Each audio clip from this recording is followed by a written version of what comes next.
If the moisture regain percent and the moisture content percent of a fiber are same, then the value of moisture regain percent is, what is said that moisture regain percent is equal to moisture content percent. It is given in this question. It is also a 2-mark question. So what we, if you know the formula for moisture content as always moisture regain percent is always greater than moisture content percent, but in this case both are equal. If you know the formula, since moisture content is equal to moisture regain percent upon 1 plus moisture regain percent upon 100. So this way, this is the formula for general calculation of moisture content. So if both these values are equal, so at what value of moisture regain or moisture content is this, will this equation be satisfied? If you write 1, so 1 upon 1.01, it will not be equal. So this equation will be satisfied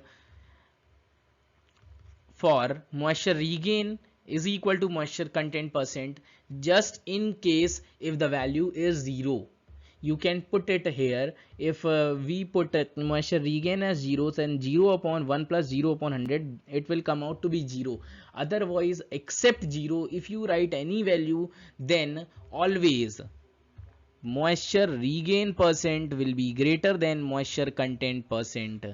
Irrespective of 0, whatever value you take, will this be the case. And if you know what is moisture regain percent, moisture regain is weight of water over oven dry weight of the material. In moisture regain, oven dry weight is taken, whereas in case of moisture content, weight of water upon total weight of the material is taken. So in case of moisture content, weight of water upon total weight of material, whereas in case of moisture regain, only oven dry weight is taken. So the value of moisture regain, since the denominator is smaller, then the entire moisture regain value is higher. So what will be the value in this question? The value of moisture regain is 0. So this will be the correct answer. So you can write 0 here. I think you have understood this question, because at 0 only this equation MC, moisture content percent, is equal to moisture regain upon 1 plus moisture regain percent upon 100 will be satisfied. I think it is clear to you. Now coming on to the next question. That is, the mass of 120 yards of cotton is 3 gram.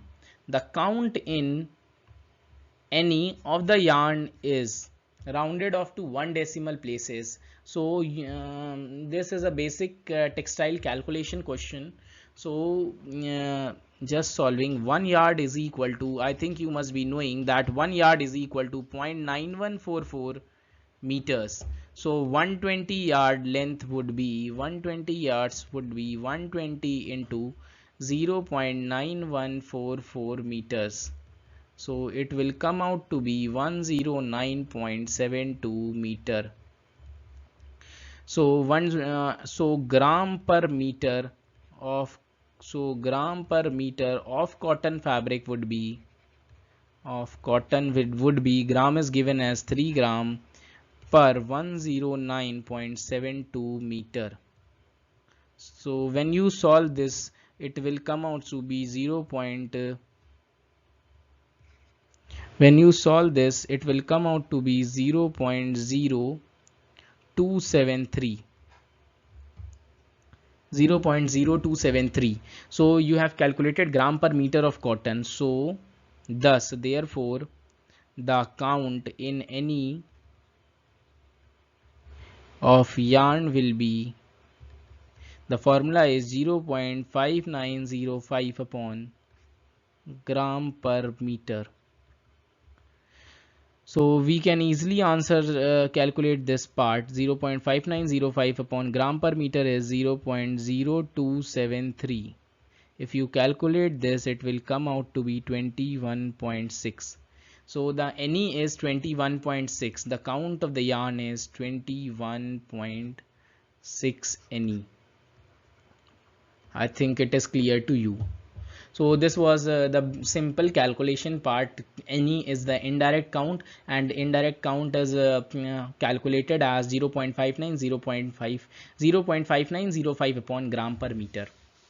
And just you have to remember this, the relation between yard and meters. It is very important because the question was given in yards and you have to convert it into meter. If you do not know this relation, then you cannot solve this question, because the question and the count calculation is also you have to find the gram per meter only.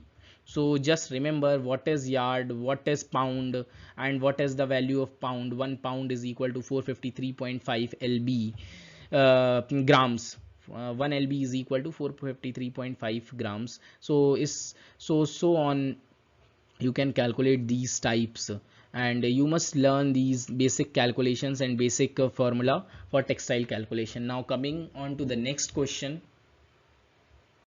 A woven fabric with area density of 300 gram per meter square tested by strip tensile test method, keeping the specimen width as 5 cm and gauge length as 25 cm. If the breaking load is 900 Newton, then the tenacity in centinewton per tex of the fabric is. So this is a textile testing question. So in this question, the specimen width is given as specimen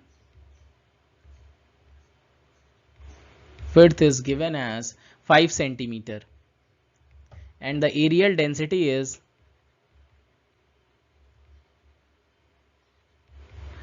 given as 300 gram per meter square. So we can calculate the tex of the fabric. Therefore tex is equal to 3. Tex is yarn count in direct system. 300 gram per meter square into 5 centimeter. We can write it in meter. 300 upon this meter. So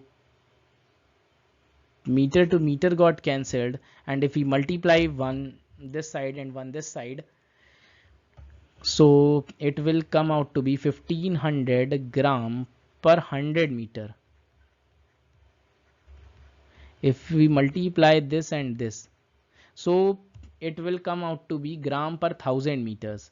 So this will be tex. So 15,000 tex. It will come out to be 15,000 tex. And also breaking load is given as 900 Newton. Convert it into centinewton.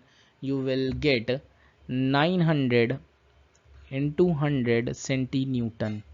Therefore tenacity in centinewton per tex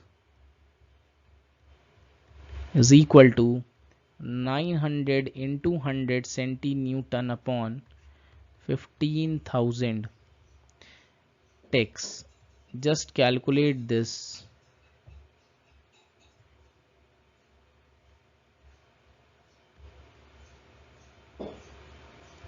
Just calculate this part and you will get the answer. And if you will solve this, then you will get 15 6 times 6.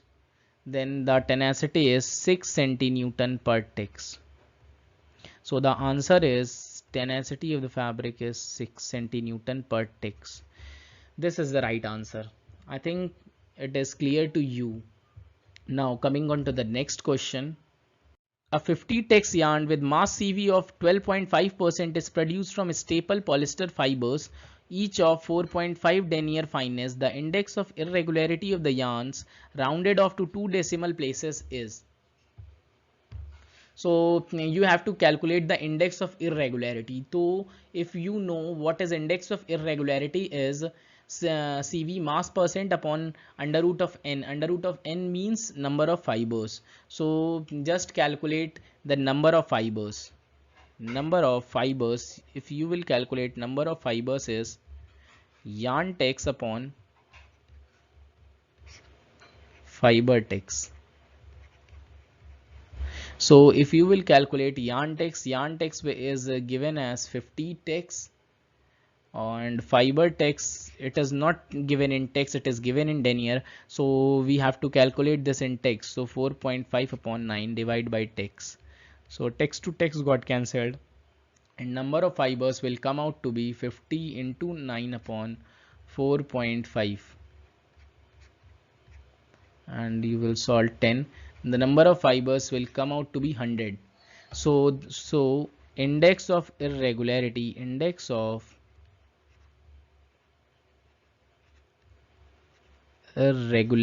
is CV mass percent upon under root of n. Under root of n is number of fibers. CV mass percent is given out to be 12.5, and under root of 100, 12.5 upon 10, it will come out to be 1.25, and you have to write in 2 decimal places only. So the correct answer is 1.25. I think this question is also clear to you how to calculate the index of irregularity and what is its relation is CV percent upon number of fibers. Since number of fibers has no unit, then you can calculate number of fibers using the formula, the yarn text upon fiber text. In place of yarn text, you can also write yarn denier upon fiber denier. So because the yarns is a greater quantity, since so this it would be in numerator and fiber is smaller, so number of fibers you will get using this formula. So I think it is clear to you. Now coming on to